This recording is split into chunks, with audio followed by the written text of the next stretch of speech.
Welcome class to Pathophysiology 243. My name is Mr. Reinhardt. I'd like to congratulate you for the beginning of the semester and starting off with me. I really appreciate it. I did email a few of you ahead of time to see if you wanted to volunteer for some extra credit. Good thing we have Jeff, Courtney, and Lizzie. They're going to help me out today in presenting the pathophysiology of hepatitis C. So thank you guys. This is going to get you some points to begin, and we wanted to go ahead and start with Courtney. She's got some information for us, so go ahead. Hello. So first I'm just going to talk about the epidemiology and the risk factors of hepatitis C. The hepatitis C virus is one of the largest healthcare burdens in the world. The National Health and Nutritional Examination Survey reported that in the United States alone from 1994, there was an estimated 3.9 million people with HCV. 2.7 million of those people were found to have chronic hepatitis C. Most of the patients that were HCV positive were under the age of 50. As for the risk factors, some of the greatest risk factors for the transmission of HIV include intravenous and percutaneous drug abuse, blood transfusion, sexual activity, and hemodialysis. Up to 90% of those patients with HIV, caused by intravenous drug use mostly, also develop HCV. When these two viruses are combined, it makes treatment much more difficult. The virus spread is easy because most people are unaware that they are even infected to begin with. Blood transfusions have also been a source of transmission for HCV, but however, improving screening of blood donors and it has significantly helped decrease transmission in most developed countries. It is almost 10 times higher in the underdeveloped countries. The number of sexual partners one has a significant correlation with HCV infection. People who engage with unprotected sexual activity are at a higher risk for developing HCV. Even though sexual transmission is rare, it has been strongly documented that patients who receive hemodialysis have a higher prevalence of HCV infection. The spread is generally due to nosocomial infections. Reasons could be related to healthcare givers' failure to properly disinfect devices or tables or chairs in between patients, sharing single-use vials between patients for the infusions, poor sterile technique, or the close proximity between the chairs at the dialysis centers. So, that's all I have. Excellent. Courtney, thank you very much. So, Professor Reinhardt, Does anybody have any questions? can you tell me how the disease begins? You know what, I'm glad you asked. Lizzie did her part. I think she's got the cellular makeup. Lizzie, you want to go ahead and share? Yes, I can talk about the pathophysiology. So, when HCV enters the body, the primary target of attack are the hepatocytes of the liver. The incubation period lasts anywhere between 14 and 180 days. However, symptoms may appear as early as 2 weeks after exposure. The initial symptoms of the virus include an inflammatory process due to the immune response.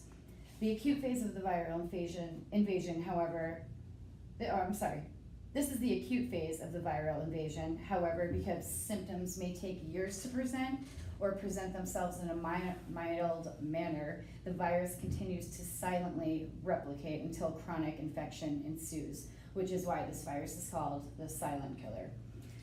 So the inflammatory process that occurs within the body occurs both inside and outside the hepatocytes. Within the hepatocytes, immune-mediated cells and chemicals, such as the natural killer cells, cytokine, interferons, interleukin, and growth factors, work in an effort to destroy the foreign invader. Outside of the hepatocytes, white blood cells known as leukocytes work together to combat the spread of the virus within the body. This response is effective in roughly 15 to 25% of those infected, allowing for hepatocyte regeneration and for the liver to regain function. However, the majority of those that come into contact with the virus eventually develop chronic liver disorder. So the interesting nature of this virus lies within the core protein of the virus, which is responsible for its cell-mediated immunity defense mechanisms, which keeps the virus ahead of the body's own immune system. Additionally, it contributes to the development of liver disease by means of altering chemical signals for cellular growth, regeneration, balanced proliferation, and metabolic capabilities. So the pathological shift that occurs within the liver results in a multitude of dysfunctions, such as cellular death, which occurs and ultimately leads to fibrosis of liver tissue, impeding functional capabilities. So the inability of the liver to properly metabolize and excrete bile exudates into intestines is what causes jaundice. Liver is also responsible for metabolizing carbohydrates, maintaining blood health, waste product removal, and drug inactivation and detoxification. So inability to perform these tasks can lead to liver failure. And of those diagnosed with liver failure, 20 to 30% will develop cirrhosis and or liver cancer. And that's the process of this disease. Wonderful. Thank you, Lizzie. Thank you. Class, do we have any questions for Lizzie or anything else? Yeah, Sally. I was just wondering, is there anything that's like regarding clinical manifestations and what you can do for treatment for this? That's a great question. Jeff, I think you got that one, don't you? I do. Wonderful. So I'm just going to tell you a little bit about the clinical manifestations and what you can do to treat hepatitis C and different drugs and everything like that. So acute hepatitis is usually present with no symptoms. Persons may be lethargic, they may have nausea, vomiting, diarrhea, low-grade fevers. This phase is usually 1 to 6 months. People may have diminished sense of smell, may find disgust in food. Majority of hepatitis C infections result in chronic hepatitis C. Patients with chronic hepatitis C may show signs of elevated AST, ALT, anemia, ascites, lower extremity edema, easy bruising, hepatic encephalopathy, or even jaundice. As we were talking about earlier, jaundice is the yellow discoloration of the body tissues that results from an alteration in the normal bilirubin metabolism or disruption of the flow of bile into the hepatic or biliary duct system. Many patients develop chronic liver disease as well. The only definitive way to determine if a patient has hepatitis C is to test the patient's blood for the specific antigen or antibody. If a patient tests positive for the HCV, if the patient tests positive for a specific antigen or antibody, the next test is HCV RNA testing, which is used to test for chronic infection.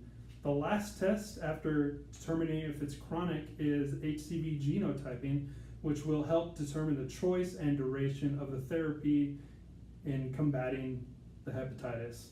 Treatment for acute hepatitis C can be managed at home. Patients need to have adequate nutrition and rest to allow the liver to repair. They may also be taking antihistamines or antiemetics for nausea and vomiting. Chronic hepatitis C treatment is individualized and based on the genotype of the virus, severity of the liver disease, and presence of any other health issues. Treatment is usually with direct-acting antivirals like ribavirin that blocks proteins needed for HCV replication. Direct-acting antivirals are actually able to cure the HCV infection. Interferon is also used to treat HCV. Interferon helps the body's natural defenses attack tumors and viruses. Interferon is not necessarily a direct antiviral, but it does produce an antiviral effect in the cells by reacting with them. Due to numerous side effects of interferon, some patients become non-adherent, and depression is a common side effect. Patients must be screened for depression or other mood disorders before starting interferon and monitored while therapy. And that's it. Wonderful. Thank you. So I'd just like to sort of end the discussion. I wanted to bring up what's called SVR. SVR means sustained virological response. That is what we want our bodies to maintain, a therapeutic virological response to the hepatitis C virus, because we all know that it is a chronic disease, and we all know that, as Courtney brought up, 75 to 80% of people with chronic hepatitis C develop cirrhosis or disease of the liver. That's sad. Another thing to bring up too is, what are we gonna do with this when we have hep C? So 75 to 80% of people who have hepatitis C chronically develop cirrhosis and liver disease, and every year in the United States, 400,000 people die from hepatitis C. That's crazy. So as a prognosis and as a treatment, we want to better our lifestyles when we have this virus, because not only does it diminish your body physically, but psychologically as well.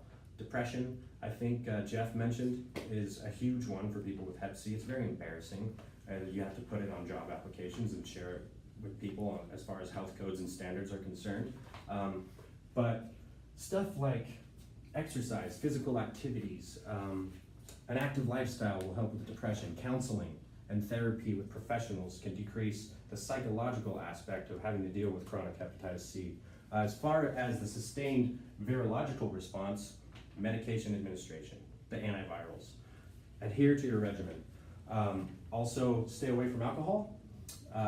Studies show that 44% of those people taking antiviral drugs for hepatitis C delay or stop treatment entirely if they are addicted to alcohol. That's crazy. Those numbers are huge. I know Courtney mentioned sex as unprotected sex, to be exact, a means to contract hepatitis C. Well, furthermore, unprotected sex with multiple partners also presents poorer outcomes and responses to treatment and therapy for hepatitis C, which is crazy. So keep it in your pants, or just keep it with your partner. Very simple. The WHO, and I don't mean Robert Daltrey and Pete Townsend, excuse me if I dated myself. The World Health Organization recognizes that more than 90% of people with the HCV infection reduce the risk of death from cirrhosis and liver cancer if they adhere to their antivirals. Super important. So the take-home notes: Medication compliance. medication compliance. Anyone else? Safe sex. Safe sex or abstinence Abstinence. for those boring people. Anyone else? No? I think just a healthy lifestyle in general. Exercise, therapy, and counseling. So anyway, I think that'll wrap it up. Thank you for your time today, class. Thank you, students, for your extra credit work and voluntary effort with this project. You guys have a good day. Yay.